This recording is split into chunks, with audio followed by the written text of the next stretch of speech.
Good relatives, we have a message today for all of Indian country.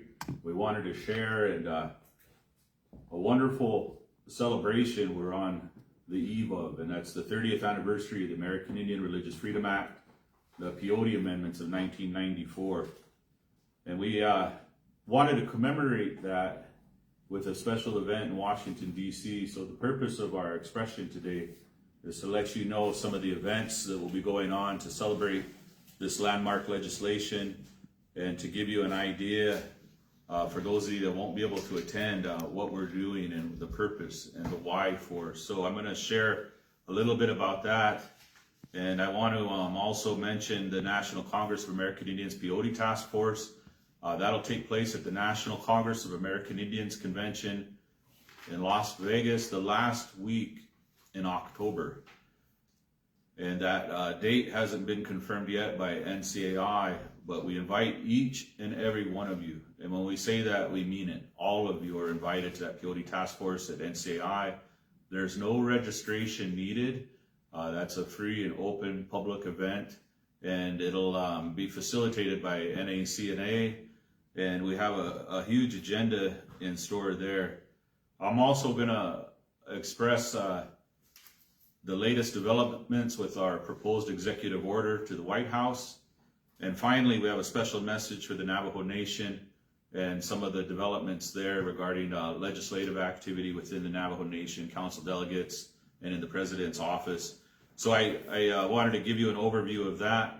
And to start with, we'll be sending this flyer out to everybody shortly, but this announces the event, and we just rolled out to the 575 tribes here the invitation to the event as well through a tribal alert, and they'll be getting that. And we want everyone to be aware, as I said, whether you can come or not, it's very important that you understand what we're doing and where we're doing it, and that you can have good positive thoughts, pray along with us, help us out in our endeavors over there. Also, President Brady will be talking shortly after me, and he'll be expressing some of the activities that are happening, but also a call for unity and prayer to celebrate this anniversary. So we have a special thanks to Native American Church Oklahoma, John Arqueta, their president. They're going to be putting up a teepee to commemorate that 30th anniversary. We appreciate that. We also have many families and chapters over in Navajo that are part of NACNA that will be putting up teepees to celebrate that as well. And some of our good relatives down in South Dakota, back on the home front in early October on that anniversary, they'll be putting up teepees too.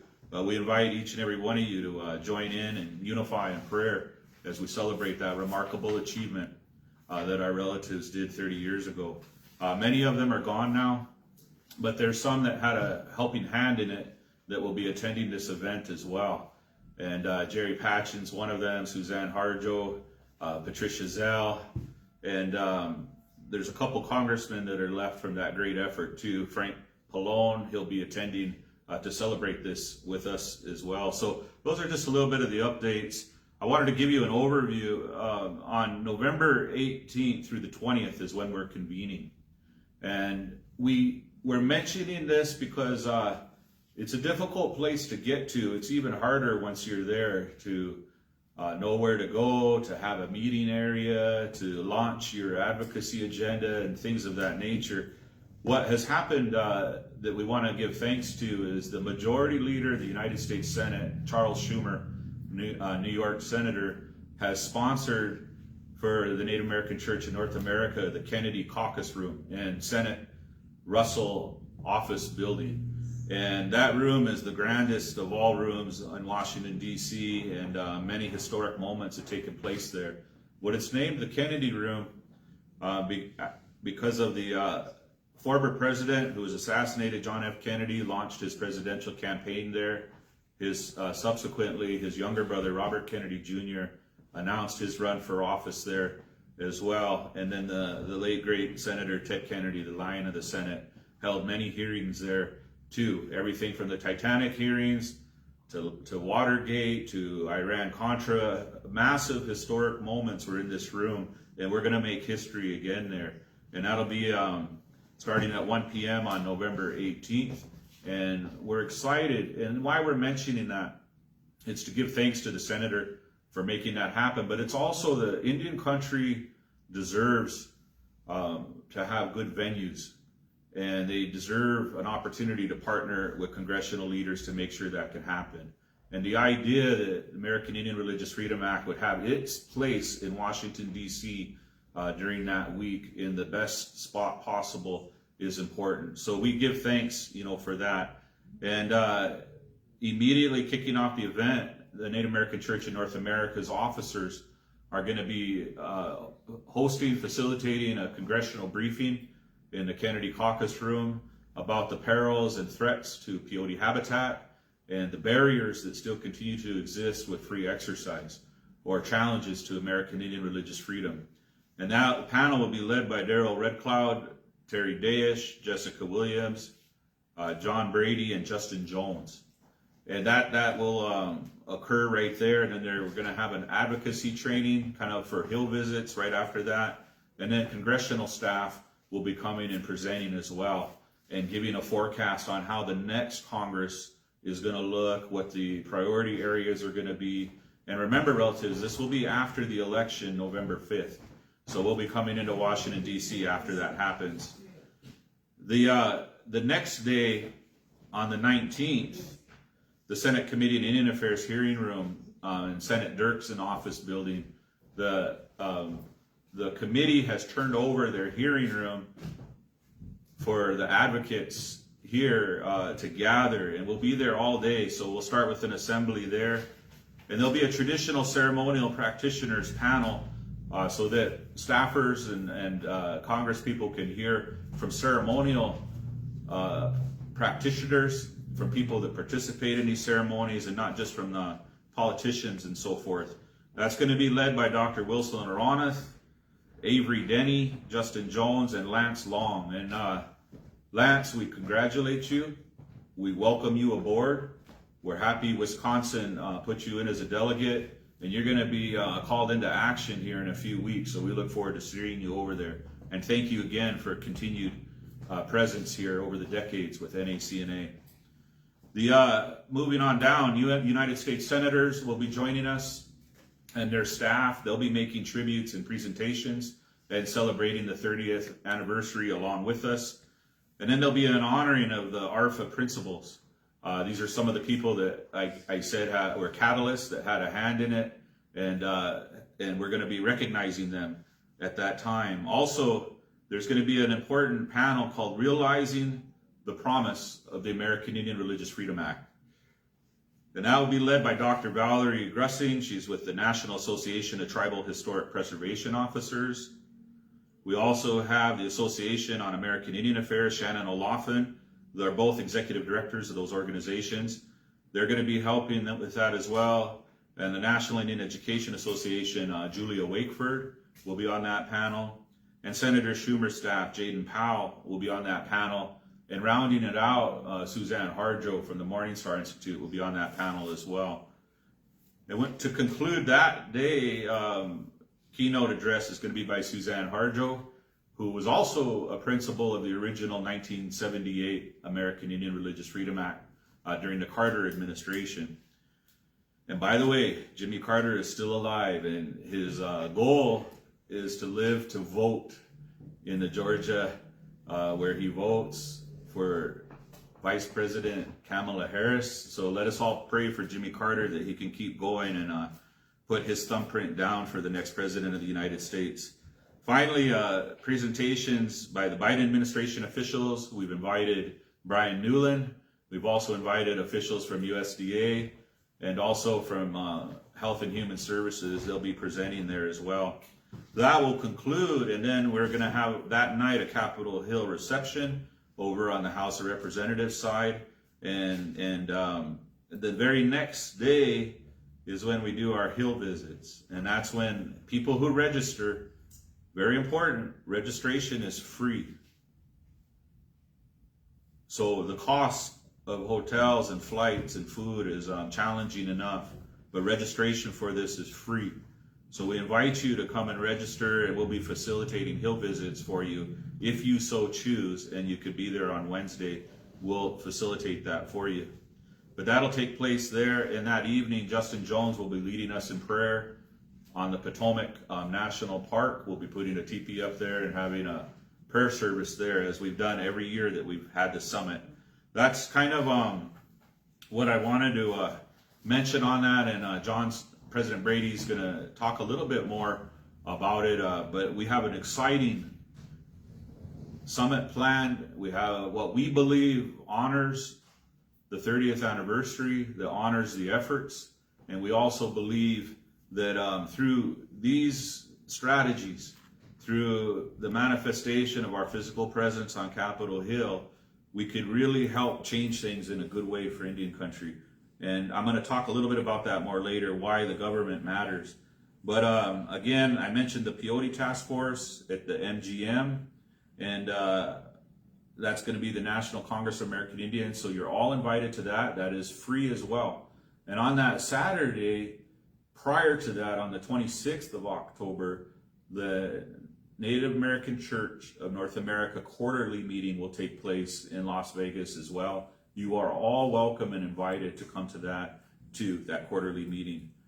Finally, I wanted to talk about the executive order, and many of you are aware of it. Some of you are less aware, but this document that I'm holding up is our proposed draft executive order, and it's titled Establishing a White House Initiative on Advancing Equity, Protection, and Preservation of American Indian and Alaska Native Religious Freedom.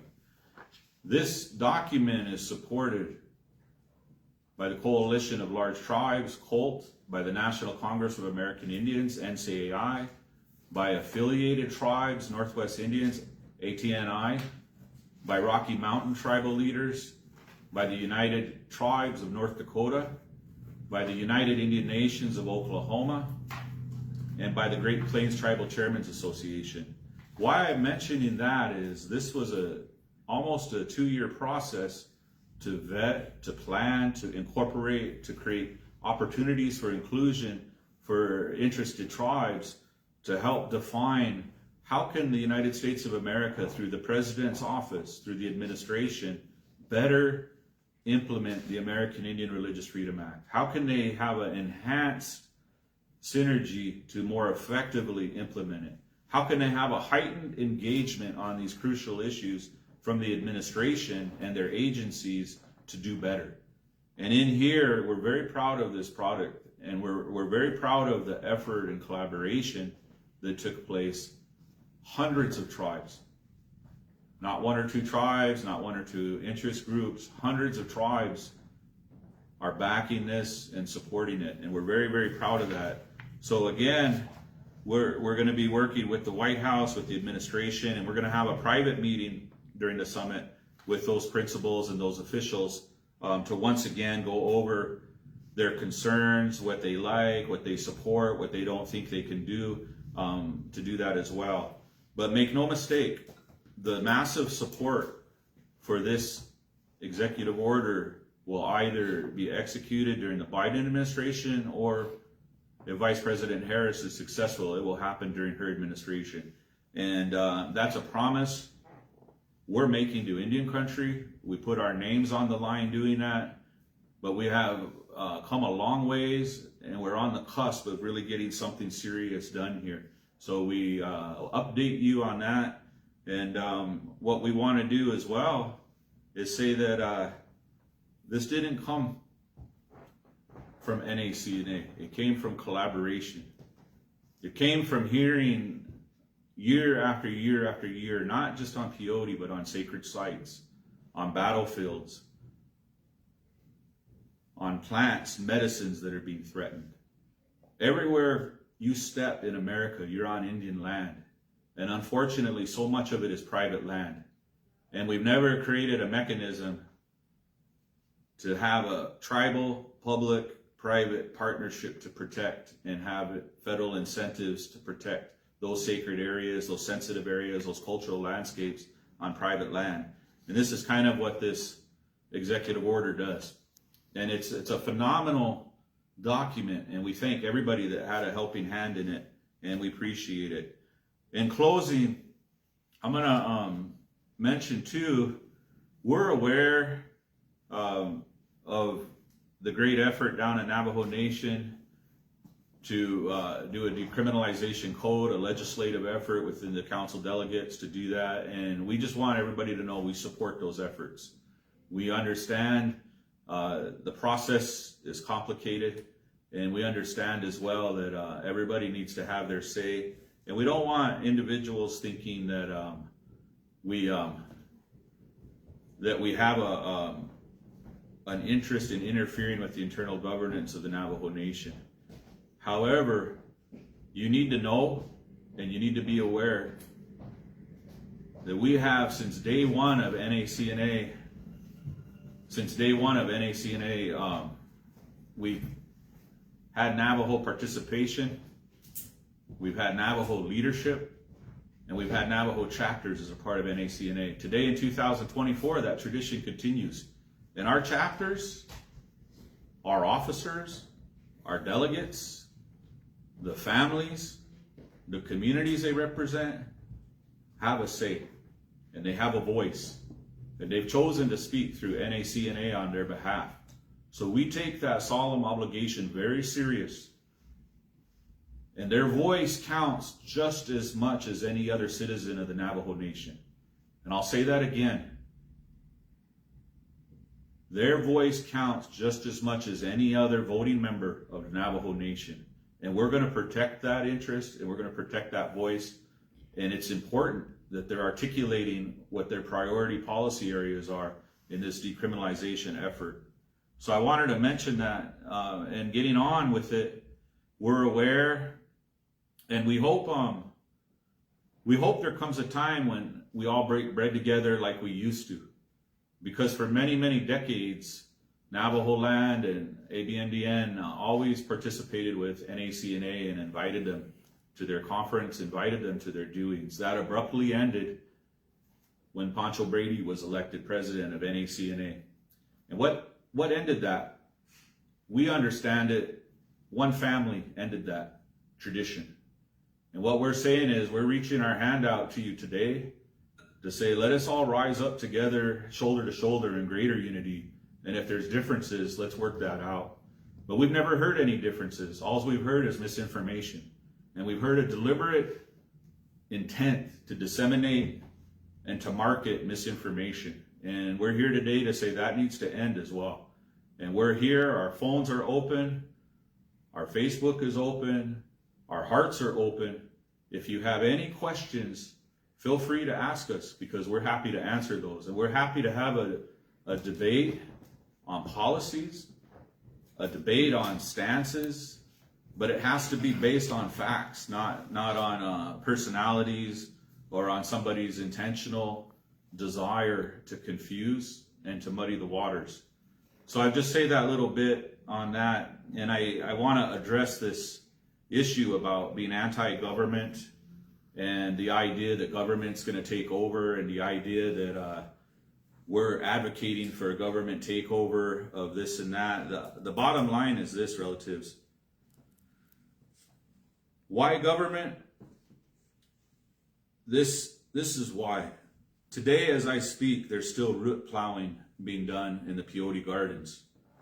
Who is paying for that root plowing? The federal government is. The United States Department of Agriculture, through their soil conservation erosion prevention program, is funding ranchers, farmers, to plow natural peyote habitat and replace that with invasive species under the guise of soil conservation. Are we to say we shouldn't talk to USDA, that we shouldn't require them to do tribal consultation, that we shouldn't explain to them that they're violating Section 106 of the National Historic Preservation Act?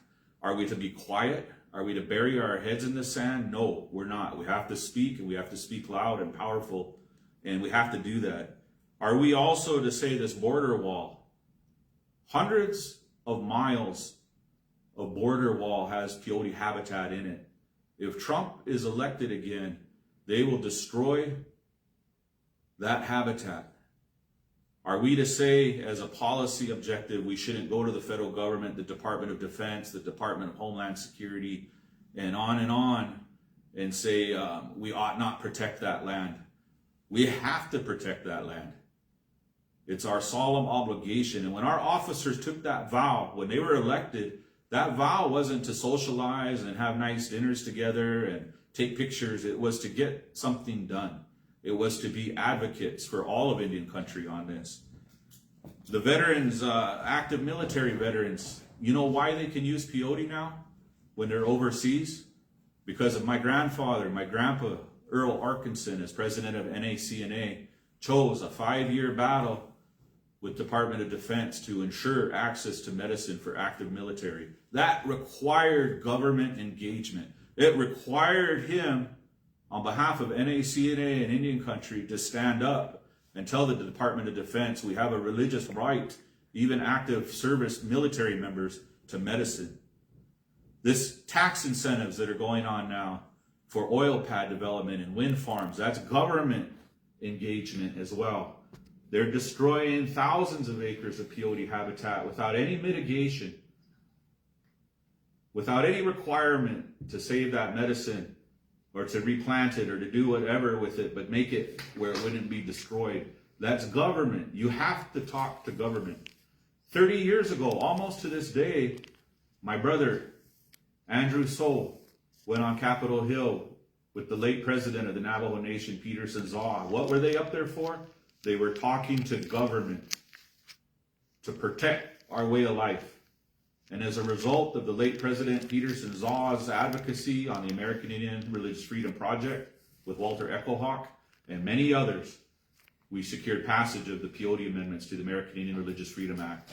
So when we hear ignorant, and that's the word I'm going to use, ignorant statements coming that say we ought not talk to government, that we can't have government involved, that we shouldn't do that, it's almost like a foreign language to us, and it's damaging, and that's part of the misinformation that's being disseminated there. I want to call your attention to the Democrat National Committee platform on page 36. We're going to put it on our website, and we have a new website too that President Brady will be talking about. Page 36 talks about conservation and the America the Beautiful executive order by President Biden. It talks about conservation reserve program. We also have elements in there that talk about tribal co-management of federal land.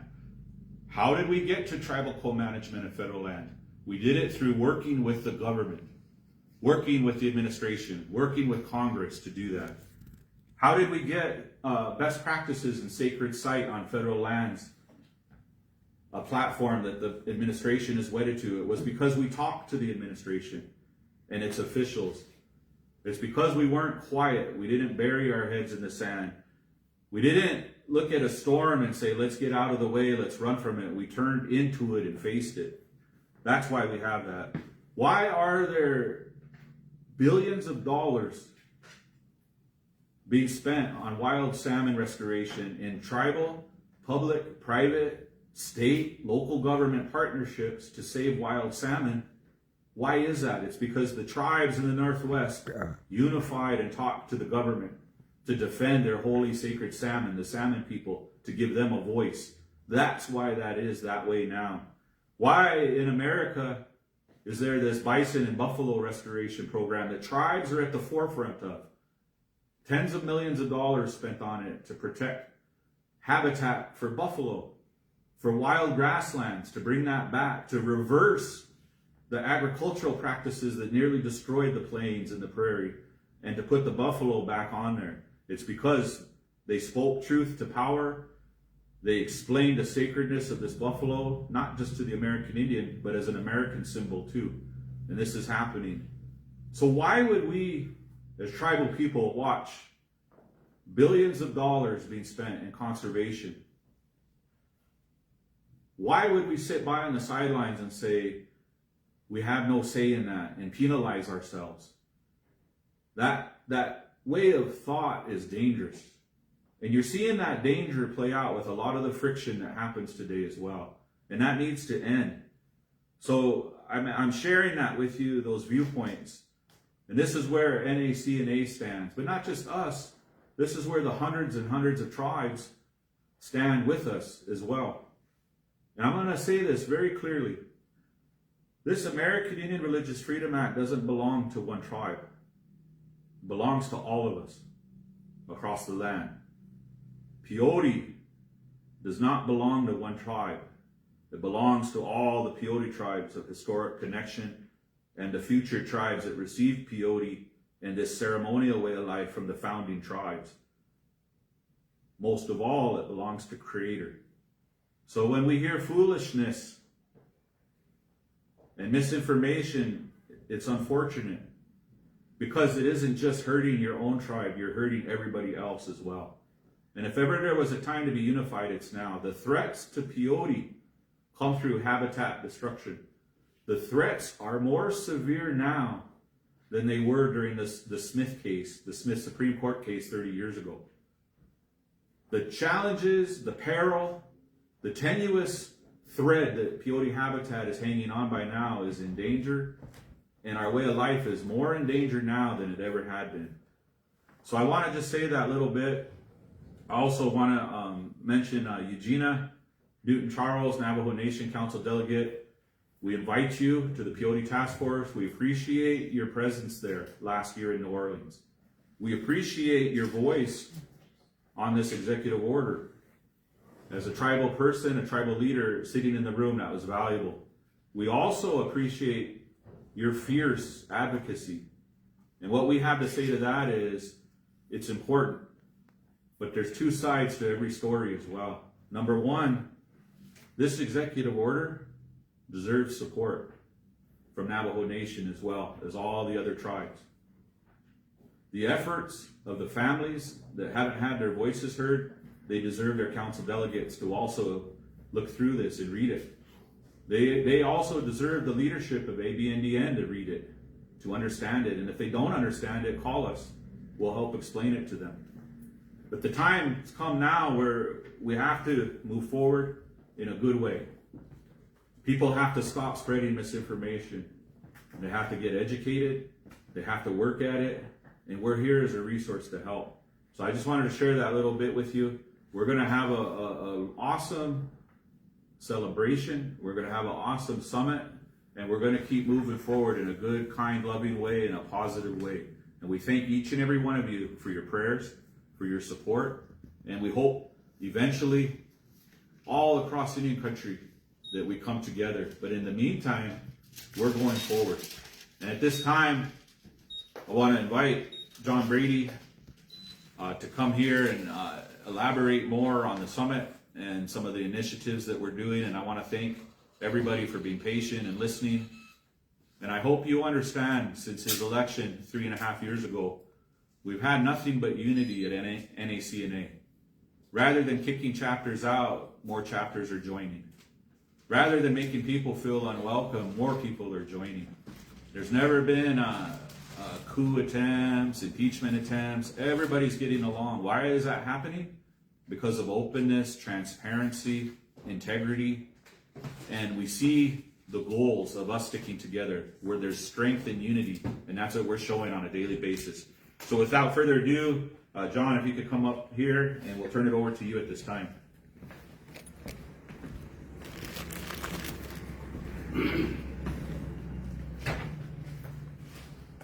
Good day, my good relatives.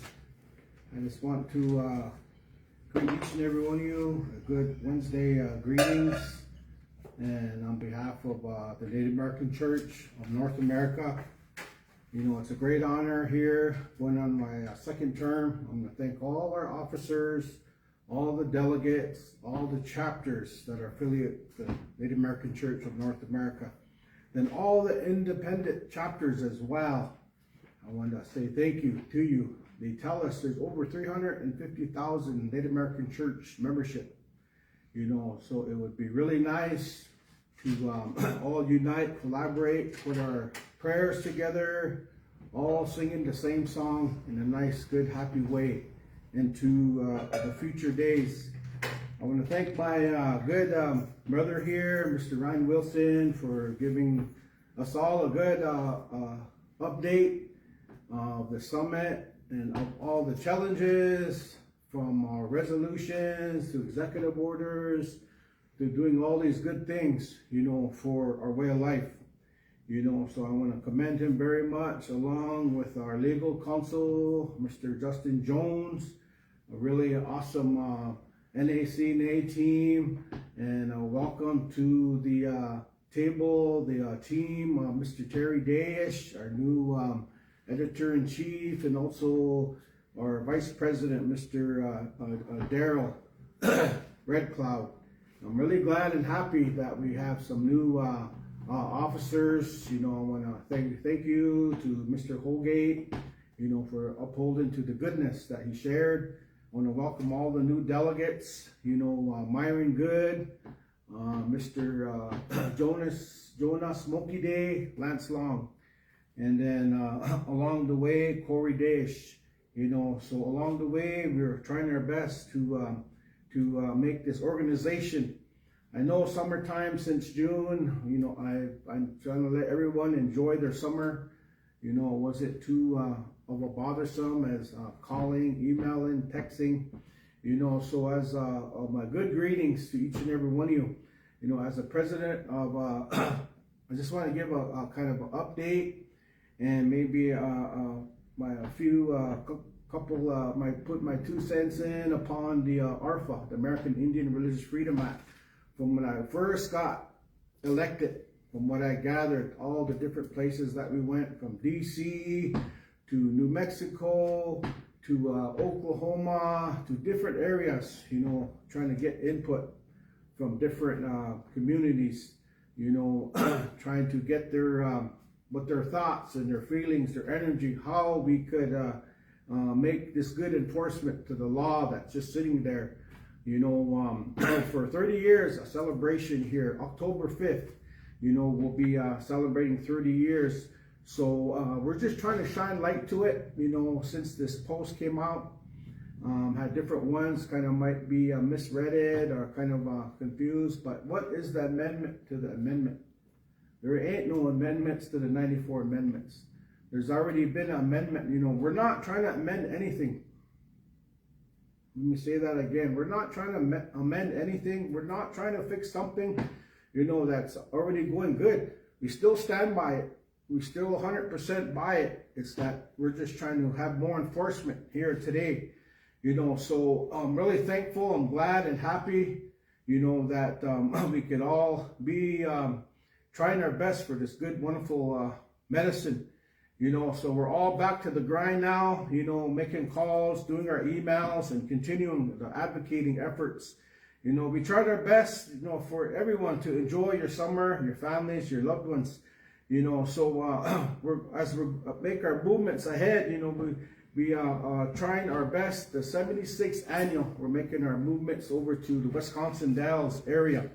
And I know we're going to have a good time over there with prayer, with minutes, with good ideas, with work sessions, and all the goodness, for our way of life. So NACNA, we're trying our humble best to keep it safe, protect it, and out of harm's way, like we've been advocating for many years now. So it's just to name some efforts NACNA has been advocating for is our 94, amendments. We're trying to, it's being violated daily. We all know that. We see it all over, whether it be in YouTube, whether it's social media. We get a lot of calls at least 5-6 times a week. Hey, this medicine's over here. This guy's selling it on TikTok. This guy's, all these kind of things. We could just do so much. So that's why we need everyone's involvement. Maybe we need to establish another committee to keep track of all of that, because, we don't want to be going to, dispensaries and things like that to get our medicine. So we're trying every avenue, every angle, for protection for it. So number 2, we're trying to have the peyote, the habitat protection where it grows in Texas. It's only 4 counties, and it's a slow growing cacti. like we've been mentioning, but we all know this medicine will take care of itself. So, but here in the natural realm, where human beings, federal government is destroying it, so we as Native American church people have to do what we can and advocate and find this protection for it. So we need the Department of Interior, the DEA, USDA, and all the federal departments to weigh in on this protection efforts. So we're trying to keep our holy medicine in our masculine. That's the kind of new energy, the new word. Now, the Holy Spirit, we all know, is the goodness of this good, wonderful medicine. So these pharmaceuticals, the psychedelic mainstream interests, we all know, they're trying their best to get in there and get our medicine commercialized, jeopardizing our ways some more. We all know the Creator, the good medicine, sees all and knows all. So we're making these good efforts moving forward, my good relatives. We don't, we try our best, to share the knowledge. We try our best to keep the way our A-team. What I mean by A-team is my late uncles, Larry Butler, my late uncles, Chuck Brady, my late uncles, I could go on and on, Billy McClellan, Malcolm Wolf, Matt Mason, I could go on and on, my grandpas, Alfred Driver, I could go on and on, my good relatives. So what I'm doing here, I'm doing for them. And then out there, when somebody has something ill for me, you're thinking that way towards all my good uncles that taught me how to live and how to survive and how to be. So here we are today, trying to do the best that we can. So imagine our medicine being commercialized, being synthetic. It's like a man playing God, Creator. It's already being commercialized in Canada and Mexico. We all know that. And in some places in the United States. That's why NACNA is doing what we've been doing all along.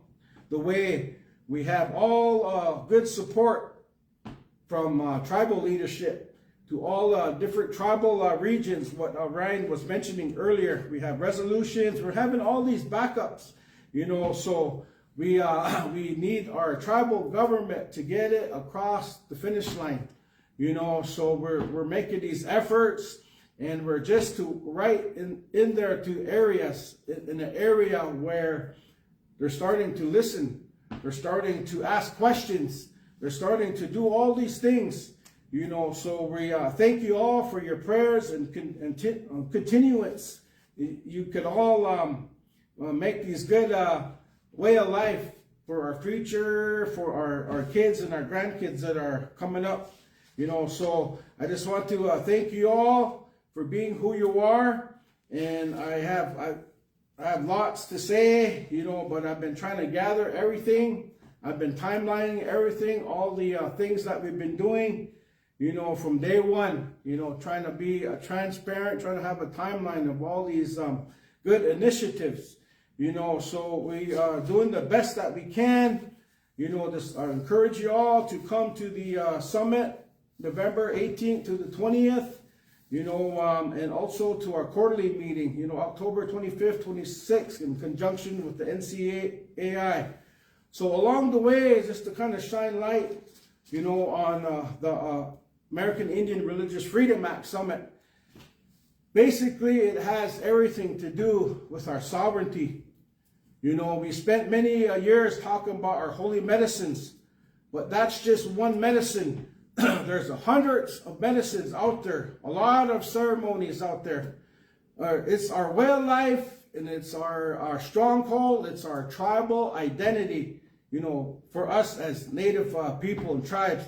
That's why we've been advocating strongly since 2021. If you really think about it, that's what we've been talking about all along is our sovereignty for all our tribal nations, for their future. We're just re-expressing the way our elders, the way the past administration has been expressing. So as we're going along, through all the prayers, we got to be educating one another some more. Really know what's happening. We all have these cell phones. We all, on Facebook, social media, we all can make that effort to talk to one another, to share the goodness. So as we go along, we also need to remind one another, about all the protocols, the ethics, the principles, and all the medicines and the procedures and the etiquette, because it has everything to do with our sovereignty, my good relatives. 1978, we all know, was the original law of the American Indian Religious Freedom Act. That there was, it has everything in there for 46 years, that we've been utilizing this law. So along the way, the 1994 amendments to this law came about due to the Oregon employment, the Smith case. Basically, it created a legal process. It created a legal process here today. It really had nothing to do with the good medicine, the peyote, but it really had to do with our federal government. If they're really true to their words, if they were really honest and truthful and sincere of their words, that that law, that the U.S. Constitution covers everyone equally. Through the First Amendment rights, the freedom of religion, the Establishment Clause. If it was true, that it was tested at the Supreme Court. It was tested. So we can't really protect your rights and privileges, they told us, the U.S. Constitution, because of all of that, energy. The Congress came back around and basically told us, we got to uphold to the law and that we're true to the laws. So that's why the 1994 amendments was made, my good relatives. I know you all know that already, but maybe there's somebody listening that wasn't quite sure how this all came about. So I just want to kind of timeline that back to you. So that's why it was passed, my good relatives, 30 years ago. So now, as we go along, there's issues again, my relatives. There is issues again here today. Back in February, our advocating efforts, one tribe, one state representative, just made mention maybe their own personal thoughts, their personal feelings, or something that they just don't know nothing about. So they just want to take the easy route and make excuses, make all these kind of things. So along the way, back in February, one of the advocating efforts, one of the offices, we're told that policy coming out of Congress, they basically, they have to second guess, ourselves now, because they're examining it through the executive branch. President's office, they say they're trying to fund preservation and protection of medicine and ceremonies. There are, once again, they say they can't do that, but that's just an excuse along the way. So they say we don't want to do policies. We feel that we're violating the Establishment Clause, the U.S. Constitution. We feel the government is endorsing Native American Church. So we really got to think about that, my good relatives. It's like, to us, you got to read the law. Read the law. Washington, Capitol Hill, like I was, like the way my good brothers, address it, So they basically read the law. So they already inserted the language ceremony within the 1994 amendments. So we need to begin to advocate that some more, educate the relatives some more, shine light on it some more. We really need to read up and recognize things like that. Because of that, they can do so much harm, they can do so much damage to us. It's a serious matter. It's not just a Native American church matter. It's all ceremonies, all our ways of life and prayer. So as we go along the way, so we're trying our best. You never know, through this way, they can stop funding the tribes.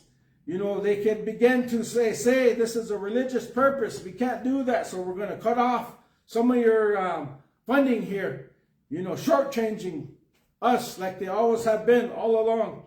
So we're trying our best, my good relatives. So this really involves the future, our children, our grandchildren. It involves us on how to survive here today. So it could really impact our future. So as us, as Native American Church, our chapters, the delegates, we're trying to nip it. We're trying to snip it off right at the get-go. We're going to be prepared. We never know what tomorrow brings. Swipe of a pen, our ways of life could be deleted. We never know. Our reservations could be deleted. So that's going to be sad. So that's why we're doing what we're doing today. If you really think about it, really sit back and take time, you will really understand and absorb everything about our way of life. So we all are trying our best. We're all an answered prayer. We wasn't asked to be in these positions, or we didn't have a self-appointed position, self-appointed chiefs, making yourself a chief, doing all these kind of things. It has to be from the people, from the tribes, from the nations. So here we are today to be structured, to do the best that we can. So as the religious, we all know that's just a term, but nevertheless, this is our way of life. So we are trying our best. We all know it's a serious matter here, relatives. So that's why we're making this awareness. A lot of unspoken issues, that are surfacing. It's a serious matter. It's not just some law they gave us, and not for us to not pay attention to it or put it on a shelf and let it collect dust. We got to keep it active. We got to take it down, read it, educate ourselves some more. Put the awareness out there some more. So we're doing the best that we can. So basically, the 94 amendments define sovereignty. Here in the U.S., our nation, we still think that the U.S. government, gave us the sovereignty. They did not give us the sovereignty, this federal government. They already made opinions and statements way back then, once upon a time, through our native tribes, our native nations back in the 1800s. They said you are inherently sovereign through some Supreme Court cases that was taking place. So they wrote up a simple language to the amendments. Number one, we all know federally recognized tribes to ingest, transport, possess our good medicine, the peyote, in a bona fide ceremonial setting. The ingredients to all of this. They said religion, they said ceremonial setting. So our tune now, my good relatives, is to have that mindset of ceremonial in a good way, my good relatives. So number two, our sovereignty again was recognized in the 1800s. They already acknowledged it way back there. So now we have the federal government is thinking twice about sovereignty. When we keep opening up all the doors to the kivas, to the hogans, to all the teepees, to the longhouses, to all the ceremonies, when we keep opening up the doors and opening up everything in the whole world, we have a problem, my good relatives. We have a problem. Now the federal government is thinking twice in the concept of sovereignty. We have to think at it at another angle and look at, kind of basically the dominate society. We all know their number one agenda is the dollar signs. We have something here to make money off. Our ways of life, our medicines. We've been stressing that these past years in our testimonies and advocating efforts. This ceremony, these medicines, these prayers, these songs, we have a whole list we can share. But that's just a bit of sovereignty to shine light on. So through my uncles, aunties, my grandparents, and NAC families, prayers, I'll be darned if they're going to take this way of life away from us. They're not going to do that. So that's why we need everyone to huddle up. We all huddled up back in 94, 2024. We can huddle up again. We can do that. We can make all our efforts go to D.C., and make these, make some good traction, make some good noise over there. So in these positions, we want to make sure that, they've messed around with our language, taken our land, deleted some tribes, killed our native boys and girls in the school systems, just about everything a person can do to a whole race of people. They've done all of that. But not today, our prayer, our song, our way of life, our herbs, our medicines, protocols, procedures. So we're still here, my good relatives. That's why we're doing what we're doing here today. It's all has to do with our sovereignty. We have to be ready, relatives. Educate yourself. Read some more. We have all these that might not understand our own backyard, might not understand our ways and our life and our ceremonies, and believe that the federal government gave us sovereignty. We have a problem. So we all need to come together, shake it off. Some might have differences, man-made thoughts. Put that over there. That's not the way our ancestors prayed for us to be. They prayed for get along, loving, helping one another, being good to one another. So I just want to kind of shine a light on that. I could go on, but I know it's almost 1 o'clock here. So we still have these convention shirts. I know our relatives, I still got to send some out here to you. So we have, everything's out of pocket, my good relatives. We're not some big organization with a big budget. Go here, fly there, fly here. We had a good budget at one time, but through man-made energies, now we're back to ground zero. But we're going to be victorious. We have loving, kind people, loving tribes, loving people that's going to help, that's going to donate and share all the goodness for us to do what we need to do here today, my good relatives. So I encourage you all, the Native American Church Quarterly Meeting, October 25th, 26th, Las Vegas, Nevada. Why Las Vegas, Nevada? Because the National Congress American Indian basically said that we're going to kind of take lead in the cultural rights here for our Indian country. So, and then the summit on November 18th to the 20th, my good relatives, I encourage you all to start making your reservations. You got plenty of time. Do what you need to do. Fundraising, we all know it's fun to fundraise. So I just want to put a comma right there. I want to wish everyone a good, happy fall harvest season. To all the September birthdays, celebrities, wishing you all happy birthday. And I'm going to thank my legal counsel team, Mr. Jones, our legislative human relations chair, Mr. Ryan Wilson. I want to thank all our NACNA officers, all the delegates and all the chapters affiliated with this national organization. So we all know the goodness of this way of life. So let's put that prayer, let's put that good support, and let's all rally up in a good, nice way for our children, our grandchildren that are coming up. Because we try our best.